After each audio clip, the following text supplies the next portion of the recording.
Assalamualaikum warahmatullahi wabarakatuh. Waalaikumsalam warahmatullahi wabarakatuh. Alhamdulillahirabbil alamin. Allahumma shalli ala sayyidina Muhammad wa ala alihi wa sahbihi ajma'in.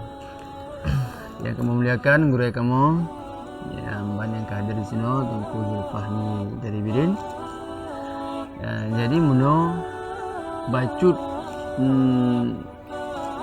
nah pertanyaan pakiban bila sedera urang dalam kehidupan dalam uro-uro ganyan seolah-olah hana li mati ganyan. Berarti kan seolah-olah kehidupannya abadi. Lucen kena grup kede pokoknya hana fikir boleh. Seolah-olah bomonyo siknyo surga ke? Siknyo surga mana? Dan kiban dek yang akan terjadi keganyan atau putra yang akan menimpa. Assalamualaikum warahmatullahi wabarakatuh. Assalamualaikum warahmatullahi wabarakatuh. Alhamdulillahilladzi wa kafa wa salatu wassalamu ala rasulillahil mustafa sayyidina Muhammad wa ala alihi wa sahbihi wa mal wafa. Allahumma salli ala sayyidina Muhammad wa ala alihi wa sahbihi ajma'in. Amin. Yang kamu muliakan oleh kamu yang hadir pada support yang berbahagia rayanya. Jadi mengenai dengan pertanyaan terhadap sidra urang yang pada ketika goknyan ka beranjak daripada masa balik dalam kehidupan goknyan miuda kalon cit memang huru hara hana metingat ke pilih ke mati seolah-olah pada ketika goknyan ke pelahir daripada rahim urung si kena udonya siknyan surga kaju.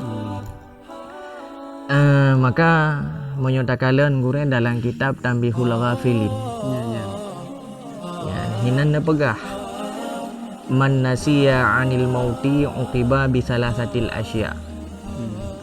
Barang siapa yang tua terhadap mati maka diakibatkan kepada orangnya leboh perkara. Perkara yang pertama nepegah dalam kitabnya adalah taswifut taubah. Orang yang selalu memperlambat-lambat taubat kepada Allah Subhanahu wa taala.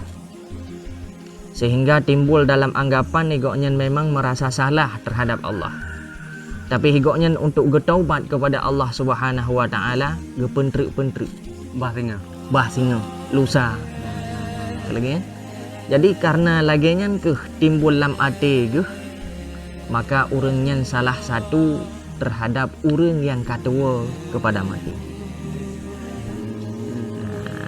Kemudian yang kedua nepegah dalam kitabnya yaitu watakasul fil ibadah. Orang yang selalu bermalas-malasan dalam ibadat. Goknyan getepu yang bahawa ibadat tersebut adalah yang niu oleh Allah.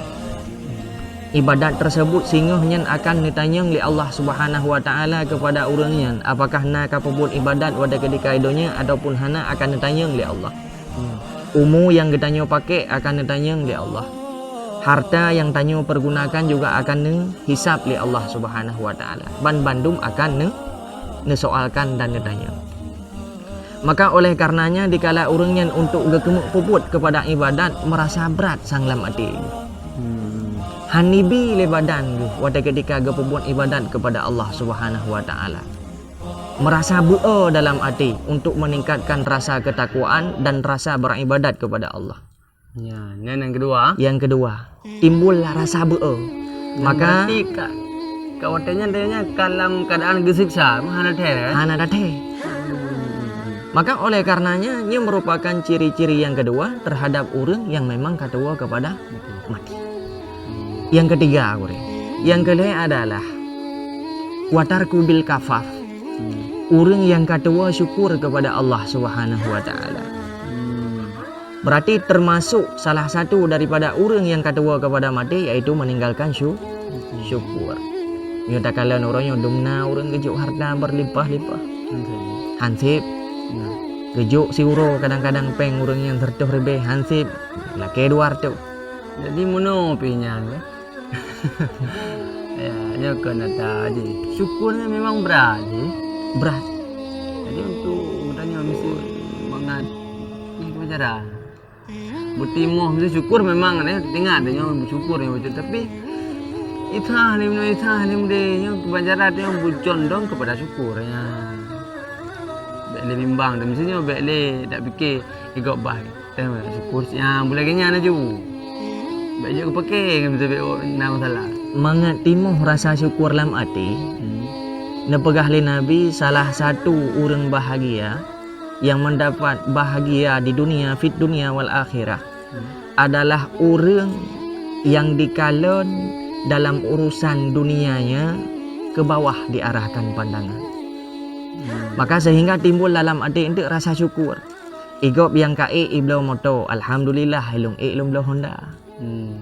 Igop yang kai blau Honda ilung alhamdulillah sit kadang-kadang manteng lonjak ngan gaki.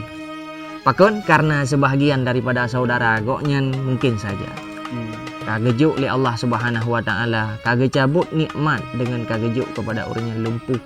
Anale nikmat sehingga timbul dalam hati rasa syukur. Berarti salah satu caranya adalah gekalan dalam urusan dunia, gearahkan pandangan goknyan uyu. Mesti yang tingkatnya ajak takalan gok memaki tan segala mana. Tanya yang mentang sehat alhamdulillah. Gop yang kah sakit? Kibal. Berarti tetap jalan Jalan salah satunya timoh rasa syukur. Kalon dalam urusan dunia uyub, urusan akhirat kuat diri.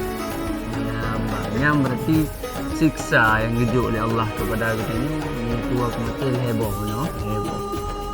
Yang pertama lambat taubat. Yang kedua beribadat. Yang kelima tua syukur kepada Allah Subhanahu wa taala. Makanya bila memang na ciri-cirinya bak katanya gurel hebohnya, makanya urangnya tua kepada mati. Nya walau kedai bak takalan secara pandangan agaknya mesti kok yo long kemati tegu kalang rumenggai agaknya klik ke biasa. Nya na. Arti yang palsu lah. Yang casing di saga. Casing ji. Padahal yang pada hakikat ji agaknya kena golong diingat kepada yang namanya